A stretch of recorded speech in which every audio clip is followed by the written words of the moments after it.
আসসালামু আলাইকুম গাইস, কেমন আছো তোমরা? আশা করি খুব ভালো আছো। আমি আজকে দাঁড়িয়ে আছি নবান্ন, মানে দিদির বাড়ি। এই যে সামনে দেখতে পাচ্ছ, এটা হচ্ছে দিদির বাড়ি। তো ভাবছো আমি কি করছি এখানে দাঁড়িয়ে?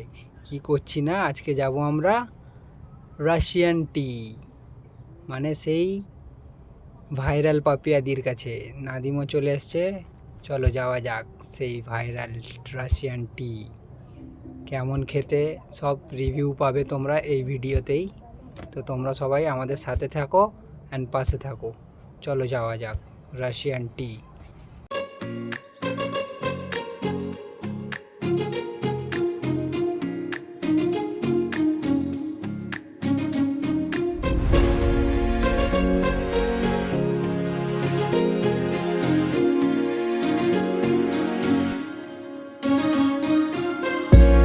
সো গাইজ, আমাদের বাইকের তেল শেষ, তো চলো এখন তেল তুলবো। নাদিমকে বলছিলাম যে কত রে, নাদিম বলল 1000। 1000 শুনেই তো আমার 1000বার মাথা ঘুরে গেল। এরপর গাইজ, এই দেখো এটা কোন জায়গা তোমরা গেস্ট করো, আমি বলছি না এটা কোন জায়গা। ঠিক আছে গাইজ, যে গেস্ট করতে পারবে আমার তরফ থেকে তাকে একটা গিফট।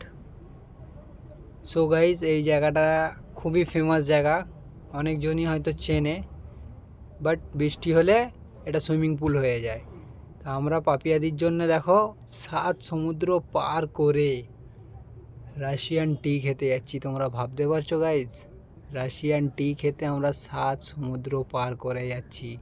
গাইজ তোমরা একবার ভিউটা দেখো, ভাই সাব সব দিকে পুরো জল আর জল, মানে একটাও গাড়ি নেই, সব গাড়ি আসতে ভয় করছিল। কিন্তু নাদিম হচ্ছে শের কা বাচ্চা, শের। নাদিম বলল চল আমি যাব, আমি বললাম তাহলে চল যাওয়া যাক। আর এই যে এই দিকটা আমরা যাচ্ছি, এই দিকটা হচ্ছে রামরাজাতলা, দেখতেই পাচ্ছ এটা হচ্ছে রামরাজাতলা স্টেশন।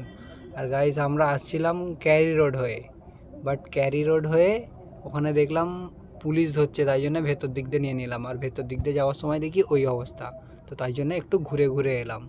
আর এইটাই হচ্ছে সামনে যে দেখতে পাচ্ছ সাঁতরাগাছি ব্রিজ। সাঁতরাগাছি ব্রিজটা খুবই পুরনো ব্রিজ, তার জন্য পাশে একটা নতুন ব্রিজ হচ্ছে। আশা করি আর 3-4 বছর লাগবে, তারও কম লাগতে পারে, আমার কোনো জ্ঞান নেই এইসব বিষয়। বাট বড় বড় পিলারগুলো দেখে আমি একটা অনুমান করলাম, তাই তোমাদের সাথে শেয়ার করছি। দেখো পিলারগুলো, এর থেকে হয়তো একতলা আরও ওপরে যাবে ব্রিজটা, মানে সেই লেভেলের হবে, শাটার ভাঙা লেভেলের ব্রিজ হবে। ঠিক আছে, চলো দেখাচ্ছি তোমাদের সেই ব্রিজের পিলারগুলো।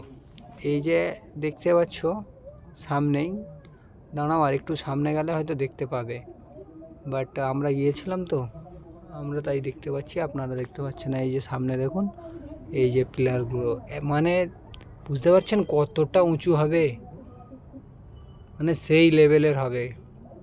আর এটা হচ্ছে খুবই বিখ্যাত স্টেশন একটা, সবাই জানো, এটা হচ্ছে সাঁতরাগাছি বাস স্ট্যান্ড।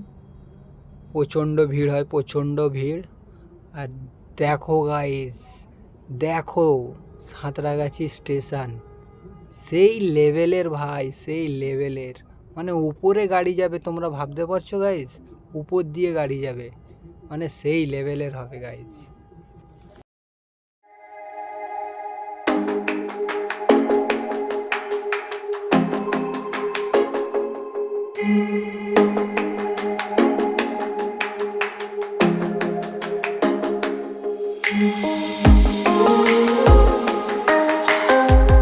তো গাইস, দিল্লি রোড ছাড়তে হবে, কারণ দিল্লি রোড ওপর দিয়ে চলে যাচ্ছে, আর আমরা যাব বাঁ দিকে। বাঁ দিক মানে মুম্বাই রোড। মুম্বাই রোডের দিকে আছে দীঘা, কোলাঘাট এবং বালেশ্বর, উলুবেড়িয়া ইত্যাদি অনেক রকম।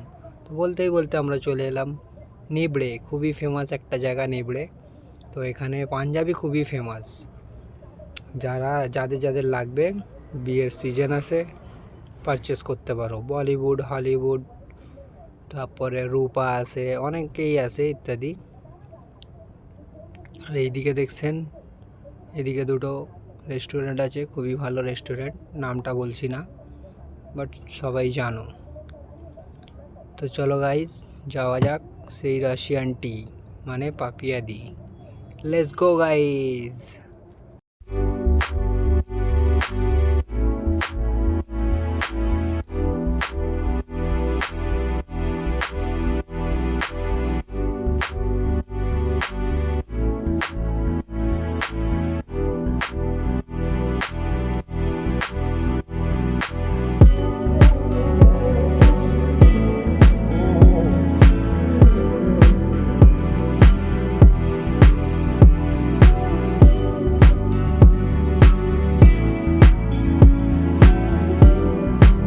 তো গাইজ বলতেই বলতে চলে এসেছি, ডান দিকে আছে সৃজন ইন্ডাস্ট্রিয়াল আর ওরই অপোজিটে থাকে রাশিয়ান টি। চলো যাওয়া যাক। আমি তো খুব এক্সাইটেড গাইজ রাশিয়ান দিদিকে দেখার জন্য। আপনারাও কি এক্সাইটেড? তো চলো গাইজ, ওই যে দোকানটা দেখা যাচ্ছে ওই দোকানটা, বাট গাইজ এ কি সো স্যাড গাইজ, এটাও বন্ধ গাইজ, নসিব বহুত খারাপ ভাই সাব। এবার কি করা যায়, মাথায় হাত আমার আর নাদিমের, কি করা যায় ভাবছি, কি করা যায় কি করা যায়। নাদিমকে জিজ্ঞেস করলাম, নাদিমকে জিজ্ঞেস করছি, নাদিম কিছু উপায় বল, নাদিম কিছু উপায় বল, কি করা যায়। তখনই বাড়ি থেকে একটা ফোন এলো। ফোনটা কিসের এলো চলো পরে বলছি, আগে দেখো ব্লগটা কন্টিনিউ করো তোমরা। এই যে সামনে এই গাড়িটা যাচ্ছে, এই গাড়ির ন্যাচ ঝুলছিল। তো নাদিম বলছে হাতি হাতি হাতি। আমি বললাম কোথায় রে? বলে এই তো সামনে। আমি বলি কী করে বললি এটা হাতি, এটা তো গাড়ি। বলে না এটা হাতি, দেখ না ন্যাচ ঝুলছে। আমি বলি আগে গিয়ে ড্রাইভারকে বল, নাহলে কিছু সময়ে দুর্ঘটনাও ঘটতে পারে। নাদিম বললো হ্যাঁ ঠিক বলেছিস, চলো চলো ড্রাইভারকে গিয়ে বলি, ও কাকু তোমার ন্যাচ ঝুলছে। বলেই আমরা গাড়ি টান, তো গাড়ি টান দিয়ে তো চলে এলাম গাইজ। তো এখন কোয়েশ্চেনটা হচ্ছে যে আমরা যাচ্ছি কোথায়। যাচ্ছি ওখানে নাদিমের বাড়ি থেকে ফোন এলো, ওকে বলা হলো যে আমার একটা গিফট হ্যাম্পার আছে, ওটা তোমাকে আনতে হবে, তুমি কোথায় আছো? তো নাদিম বলল আমি এই জায়গায় এসেছি, আরামপুরে আছি। বললো ঠিক আছে ধুলোগড় থেকে আমাদের হ্যাম্পারটা নিয়ে আসো। নাদিম বললো চলো যাওয়া যাক, ব্লগটা আর একটু বড় হবে। আমিও বললাম চলো যাওয়া যাক। তো চলো গাইজ, আমরা যাচ্ছি সেই ফেমাস জায়গা নুনে মাদা। হ্যাঁ গাইজ, যেটা আমি বললাম সেটাই, নুনে মাদা। কেউ উল্টোটা নেবে না গাইজ, মানে নিউ করলার দিকে আমরা যাচ্ছি। চলো নিউ করলার সেই ভয়ঙ্কর রাস্তাটা দেখাই, দেখো গাইজ সেই ভয়ঙ্কর রাস্তা। চলো গাইজ যাওয়া যাক। খুবই সুন্দর মসজিদ এটা সামনে,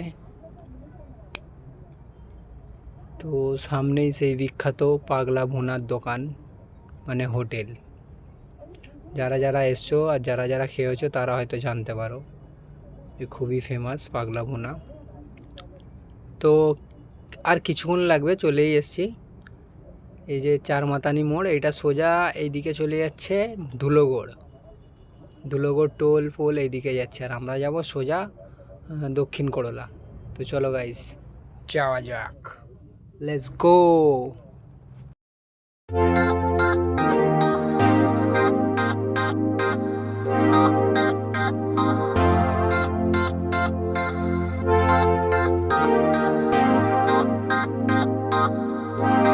তো বলতেই বলতে চলে এসেছি আমরা গাইজ সেই পার্সেলটা রিসিভ করার জন্য, গিফট হ্যাম্পার।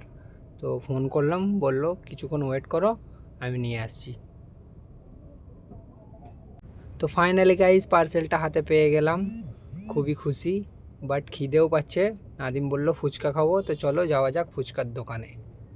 তো ফাইনালি চলে এলাম আমরা ফুচকার দোকানে। চলো গাইজ টেস্ট করে এর রিভিউ দেওয়া যাক কেমন খেতে। গাইজ বিশ্বাস করো অসাধারণ খেতে গাইজ, অসাধারণ। তোমরাও টেস্ট করার জন্য আসতে পারো গাইজ সেই নিউ করলা পাগলা ভুনার দোকানের সামনে, মানে হোটেল। তো গাইজ ফুচকা খেতে খেতে নাদিম কাঁচা লঙ্কা চিবিয়ে নিয়েছে, তো আমাকে বললো ভাই একটা ঠান্ডা কেন, তো আমিও ঠান্ডা কিনলাম, বেশি না গাইজ 20 টাকাওয়ালা।